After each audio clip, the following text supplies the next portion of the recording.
नमस्कार, आप देख रहे हैं इंडिया वॉइस। मैं हूं आपके साथ बुलेटिन की शुरुआत करेंगे हम जानकारी के साथ। यूपी उपचुनाव पर सीएम योगी ने बुलाई बैठक।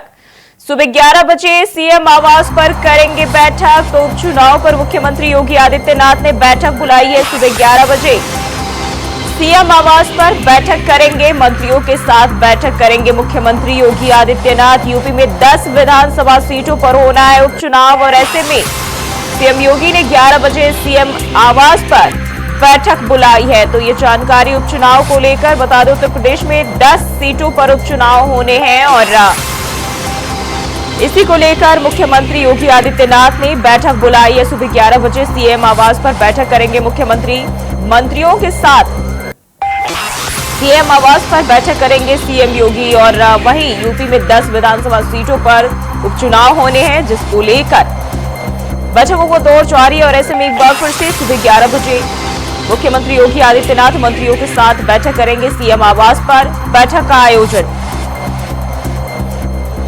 और इसी खबर पर ज्यादा जानकारी के साथ लखनऊ से मोहम्मद आसिफ हमारे संवाददाता हमारे साथ जुड़ गए हैं। आसिफ, आज एक बार फिर जो है बैठकों का दौर जो है जारी है और फिर से जो मुख्यमंत्री योगी आदित्यनाथ मंत्रियों की बैठक बुला रहे हैं, बैठक को लेकर क्या जानकारी?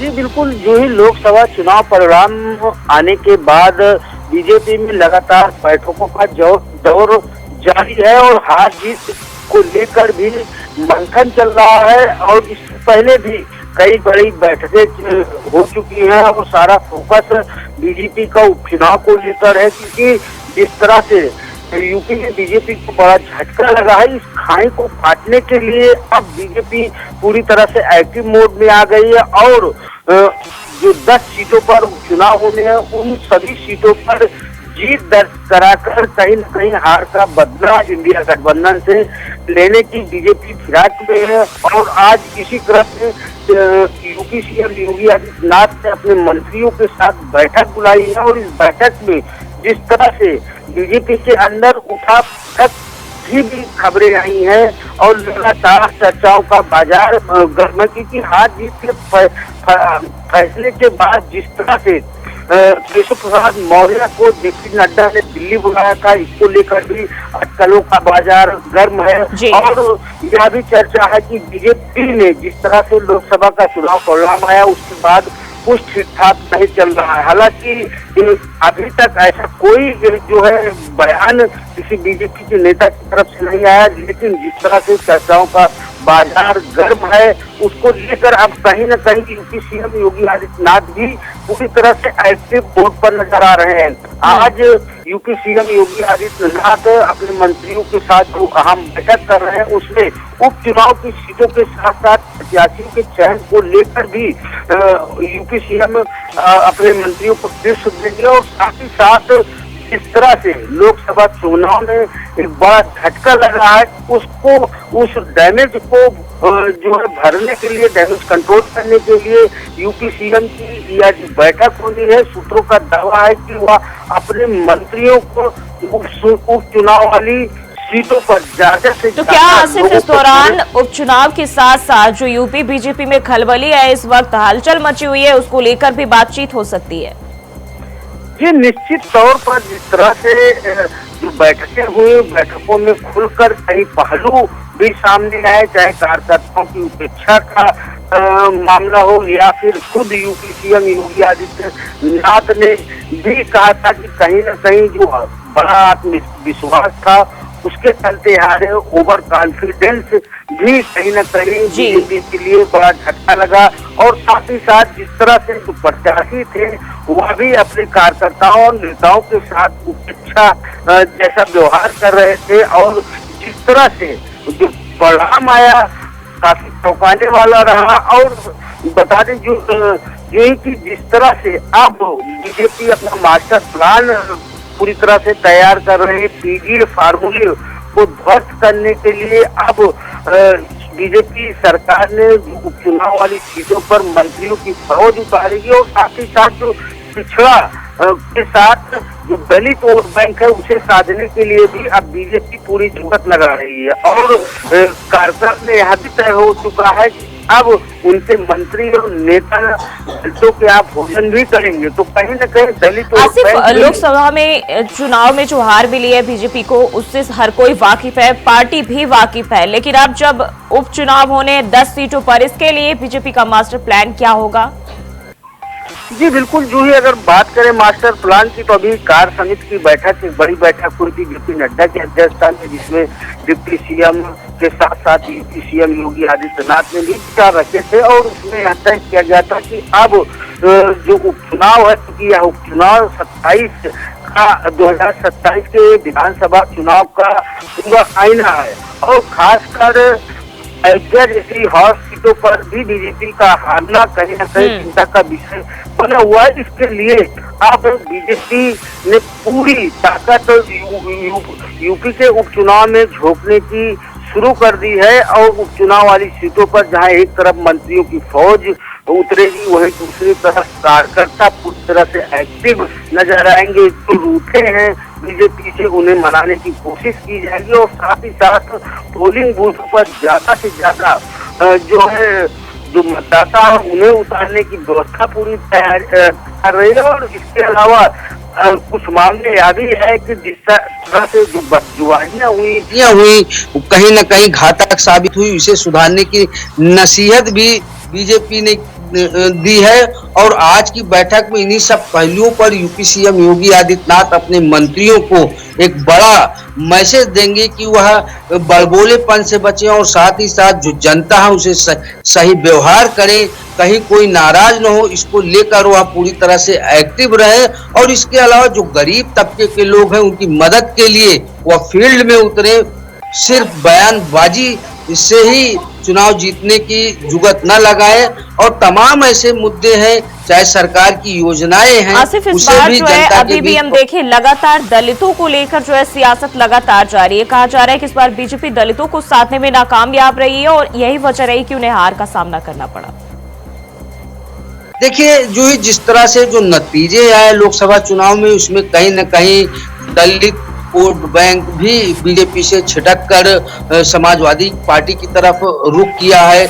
और इसके पीछे खास वजह यह बताई जा रही थी कि दलित नेताओं की भी उपेक्षा की गई थी और साथ ही साथ दलितों के वोट बैंक को जोड़ने की कोई कोशिश नहीं की गई थी। वहीं ओबीसी का बड़ा खेमा भी समाजवादी पार्टी की तरफ रुक कर गया था और जो पीडीएफ फार्मूला था कहीं न कहीं समाजवादी पार्टी का कारगर दिखा। और यही वजह रही कि पिछड़ा दलित वोट बैंक समाजवादी पार्टी की तरफ कूच कर गया और यही वजह रही कि बीजेपी को बड़ी शिकस्त का सामना करना पड़ा। और खासकर अगर अयोध्या सीट की बात करें तो अयोध्या सीट पर जिस तरह से समाजवादी पार्टी ने दलित कार्ड खेलते हुए अवधेश प्रसाद को चुनाव मैदान में उतारा और इसके अलावा अयोध्या में जिस तरह से दुकानें तोड़ी गई, इसको लेकर भी स्थानीय लोग नाराज थे।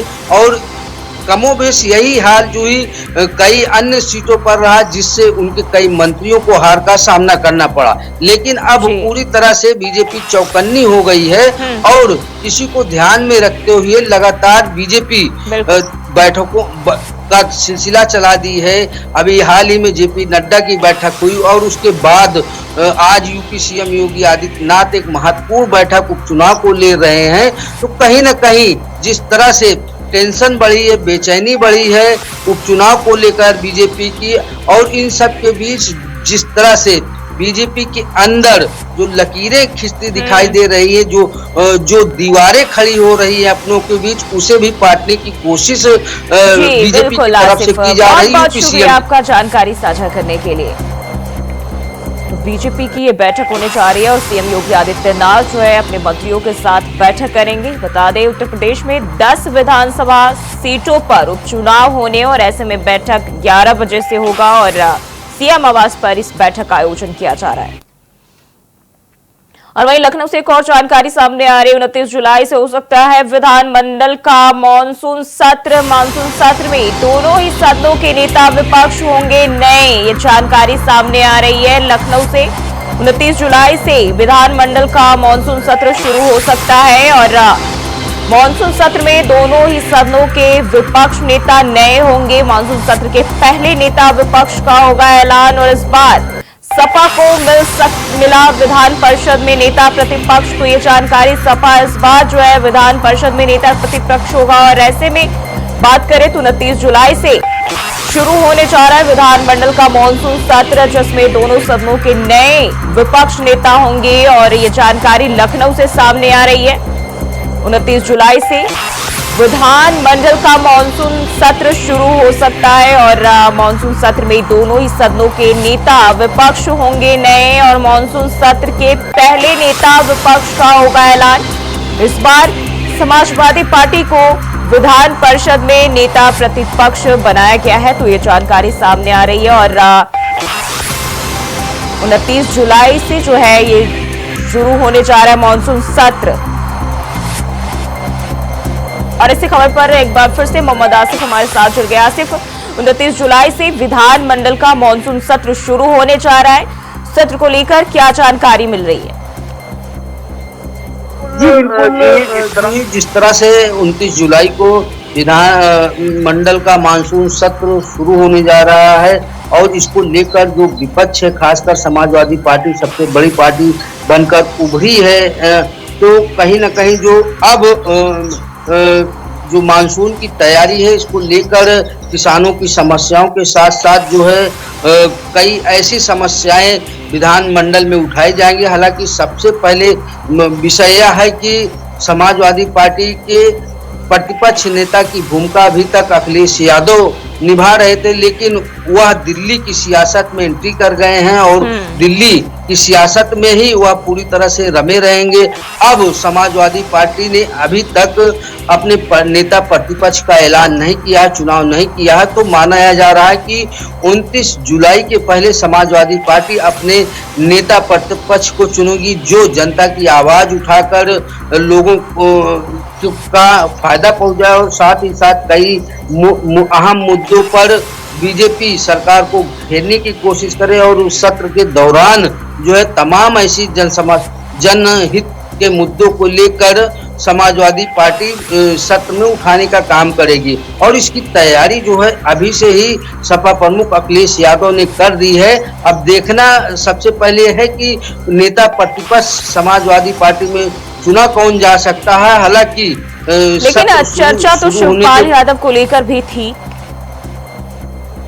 देखिए, जो जिस तरह से राजनीतिक उठापटक चल रही है और उसके पहले जिस तरह से चाचा शिवपाल यादव को दरकिनार किया गया था और चुनाव में हालांकि सपा प्रमुख अखिलेश यादव ने उन्हें पूरी तरह से मनाने की भी कोशिश की और यही वजह है कि अब हर बैठक में चाचा शिवपाल यादव नजर आ रहे हैं। लेकिन जिस तरह से जो अहम जिम्मेदारी है कहीं ना कहीं चाचा शिवपाल यादव को लेकर अखिलेश यादव का निर्णय सामने नहीं आ पा रहा है और सूत्रों का यहाँ तक भी दावा था कि नेता प्रतिपक्ष की भूमिका में चाचा शिवपाल यादव नजर आएंगे, लेकिन अभी तक कोई भी पुष्टि समाजवादी पार्टी की तरफ से नहीं की गई। हालांकि कई ऐसे नाम भी चल रहे थे और जिस तरह से सियासत चल रही थी दलितों के वोट बैंक को साधने की, जिस तरह से समाजवादी पार्टी जुगत लगा रही थी, तो इसमें सब दूसरा नाम इंद्रजीत सरोज का भी आ रहा था, क्योंकि जिस तरह से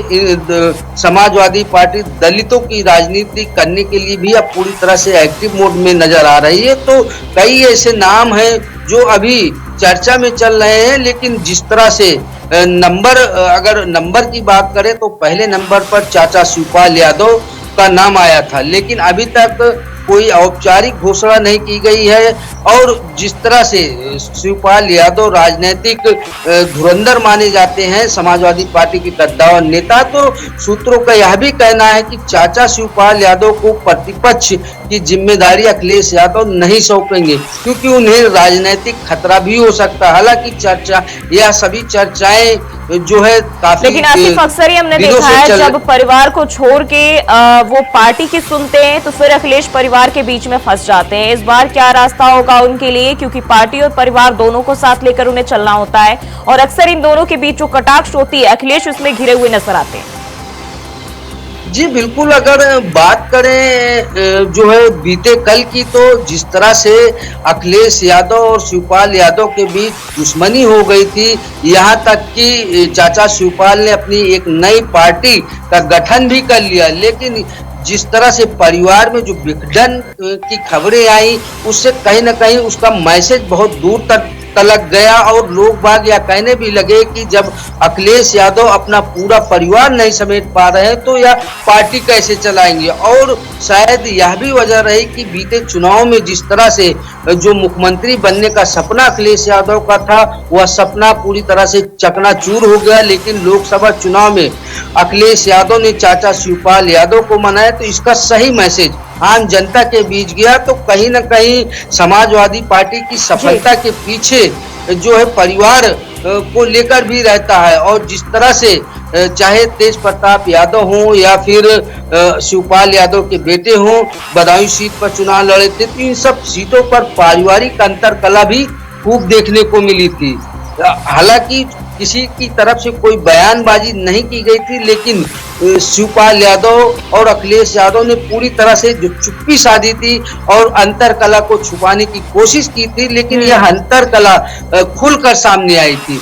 और शायद जिस तरह से अगर बात करें जो है शिवपाल यादव की, तो शिवपाल यादव जो है माहिर राजनीति के धुरंधर माने जाते हैं। तो अब देखना यह होगा कि जो विधान सत्र चल रहा है, मानसून सत्र चल रहा है, इसमें अखिलेश यादव किस पर भरोसा करते हैं, अपने चाचा पर या फिर पार्टी के किसी वफादार नेता पर, यह भी देखना बाकी है। लेकिन मानसून सत्र के पहले जो घोषणा होनी है, यह काफी दिलचस्प होगी। जी जी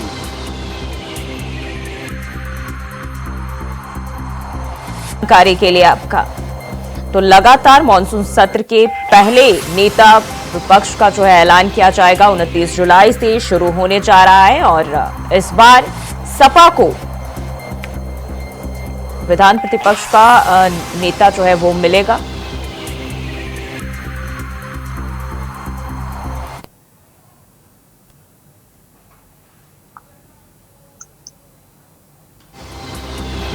तो 29 जुलाई से मॉनसून सत्र जो है वो शुरू होने जा रहा है। और इस बार समाजवादी पार्टी की ओर से नेता प्रतिपक्ष का ऐलान भी किया जा सकता है। और फिलहाल के लिए इस बुलेटिन में बस इतना ही। खबरों के लिए बने रहिए इंडिया वॉइस के साथ।